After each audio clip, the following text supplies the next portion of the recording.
Hi friends, గోవిశెట్టి Subbarao మీ psychologist. మనం ఇవాళ చెప్పుకునే టాపిక్ ఏంటంటే ఫ్రెండ్షిప్ పైన, స్నేహం. ప్రజెంట్ జనరేషన్లో ఇప్పుడున్న ఎక్కువ టీనేజ్ పిల్లలు ఫోనులకి, ఇన్స్టాగ్రామ్, వాట్సాప్, స్నాప్చాట్ ఇట్లాంటి రకరకాల యాప్స్కి అలవాటు పడి రియల్ ఫ్రెండ్షిప్ చేయటం అనేది చాలా తగ్గిపోయిందన్నమాట. ఇక్కడ ఎక్కువగా లోన్లీనెస్కి, ఒంటరితనానికి ఎక్కువ ఇష్టపడుతూ ఉన్నారన్నమాట ప్రజెంట్ జనరేషన్. అలా ఇష్టపడటం వలన వాళ్ళలో ఎక్కువ మానసికమైన ప్రాబ్లమ్స్ ఎక్కువ వచ్చే అవకాశాలు ఎక్కువ ఉన్నాయి అనేది రీసెంట్ సర్వేల్లో చాలా వరకు తేలిందన్నమాట. ఎందుకంటే రీసెంట్గా నేను ఒక సర్వే చూశాను. దాంట్లో ఏంటంటే ఇంతకుముందు 1960లో ఒక్కొక్కరికి 100 మంది ఫ్రెండ్స్ ఉండేవాళ్ళంట.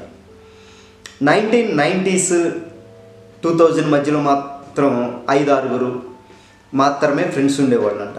ఇప్పుడు అసలు 40-50% ప్రజెంట్ జనరేషన్లో ఫ్రెండ్సే లేరంట.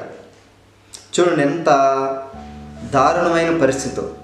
ఎందుకంటే ఫ్రెండ్షిప్ అనేది ఏంటంటే ఇంట్లో ఏదైనా ప్రాబ్లం వచ్చినా, బయట ఎక్కడన్నా ఏదైనా ప్రాబ్లం వచ్చినా ఫ్రెండ్స్తో షేర్ చేసుకుని ఇద్దరు మ్యూచువల్గా మాట్లాడుకోవటం, చేసుకోవటం, సపోర్ట్ చేసుకోవటం.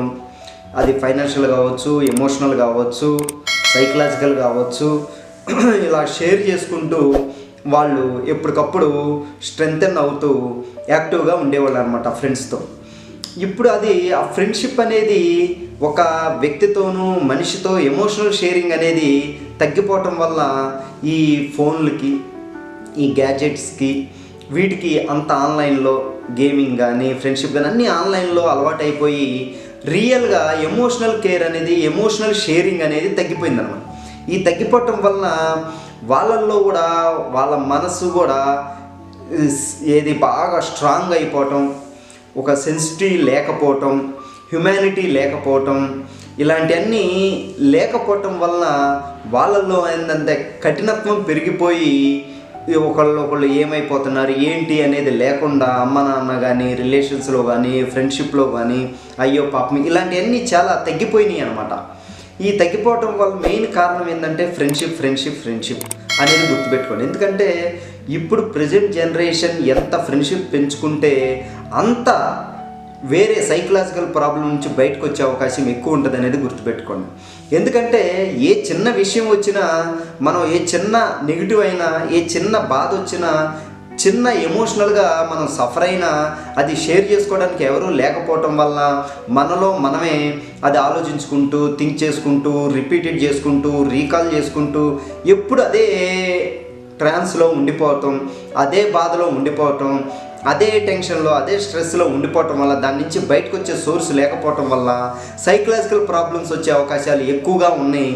కాబట్టి అలా కాకుండా మనం స్టార్టింగ్లోనే ఏ చిన్న ప్రాబ్లమ్స్, నచ్చనివి కానీ, నచ్చేవి కానీ ఇలాంటివి ఏమైనా ఉన్నా మనం ఫ్రెండ్స్తో షేర్ చేసుకున్నప్పుడు అది అక్కడితో ఆగిపోయి ఒకరికొకరు అది కాదులే, ఇది కాదులే అని ఒకరికొకరు సపోర్ట్ చేసుకుంటూ, చెప్పుకుంటూ, సజెషన్ చేసుకుంటూ, గైడ్ చేసుకుంటూ, కలిసిమెలిసి తిరుగుతూ ఉన్నప్పుడు ఇవి ఏంటంటే సైకలాజికల్ ప్రాబ్లంకి దారి తీయకుండా ఉంటాయి అన్నమాట. కాబట్టి ఇక్కడ గుర్తుపెట్టుకోవాల్సింది ఏంటంటే మనం ప్రజెంట్ ఉన్న జనరేషన్లో ఫ్రెండ్షిప్ని ఎంకరేజ్ చేయాలి. ఫ్రెండ్స్తో ఎక్కువగా కలిసిమెలిసి ఉంటూ ఉండాలి. ఇది ఆ ఫ్రెండ్స్లో కూడా మంచి ఫ్రెండ్స్, చెడ్డ ఫ్రెండ్స్ రకరకాలు ఉంటారు. వాళ్ళందరితో కూడా ఎవరితో ఎంతవరకు ఉండాలి ఏంటి అనేది కూడా మనమే డిసైడ్ చేసుకుని అదంతా మనకి అవగాహన వచ్చింది అనమాట. ఎక్కువ మందితో ఫ్రెండ్షిప్ చేస్తున్నప్పుడు ఎవరు మంచి ఫ్రెండు, ఎవరు మంచోడు కాదు, ఎవరు మనకి హెల్ప్ చేసేవాడు, ఎవరు మనకి హాని చేసేవాళ్ళు ఏందనేది మనకు పరిచయంతో, మాటలతోనూ, కొన్నాళ్ళు గడవటంతో మనకు అర్థమవుతూ ఉంటుంది. మంచోళ్ళతో కంటిన్యూ అవుతూ, నచ్చిన వాళ్ళని వదిలేసుకుంటూ, వాళ్ళతో మూవ్ అవ్వకుండా నార్మల్గా ఆగిపోయి నచ్చిన వాళ్ళతో ముందుకెళ్తూ ఆ ఫ్రెండ్షిప్ని బిల్డ్ చేసుకుంటూ ఉంటే మనకి ఇంకా ఎమోషనల్ కేరింగ్ కానీ, ఇలాంటి ఏది లోన్లీనెస్కి కానీ, ఇలాంటి డిప్రెషన్కి కానీ, స్ట్రెస్కి కానీ లోన్ అవ్వకుండా ఈజీగా మనం బయటపడవచ్చు అనేది మీరు గుర్తుపెట్టుకోవాలి. ఎందుకంటే ప్రజెంట్ నా దగ్గరికి చాలామంది క్లయింట్స్ ఈ బాధలతోనే ఎక్కువ వస్తున్నారనమాట, లోన్లీనెస్తోనే. ఫ్రెండ్స్ ఎవరు ఉన్నారంటే ఎవరు లేరు, ఎవరికైనా షేర్ చేసుకున్నారంటే ఎవరికి షేర్ చేసుకోలేరు. అంటే ఏదైనా కానీ ఒక విషయం పక్కన వాళ్ళతో షేర్ చేసుకోకపోతే మనకు చాలా సైకలాజికల్ ప్రాబ్లమ్స్ వస్తాయి అనేది గుర్తుపెట్టుకోండి. కాబట్టి ఇలాంటివి ఇంకా మరిన్ని వీడియోలు కావాలన్నా కింద లైక్ చేసి కామెంట్ చేయండి.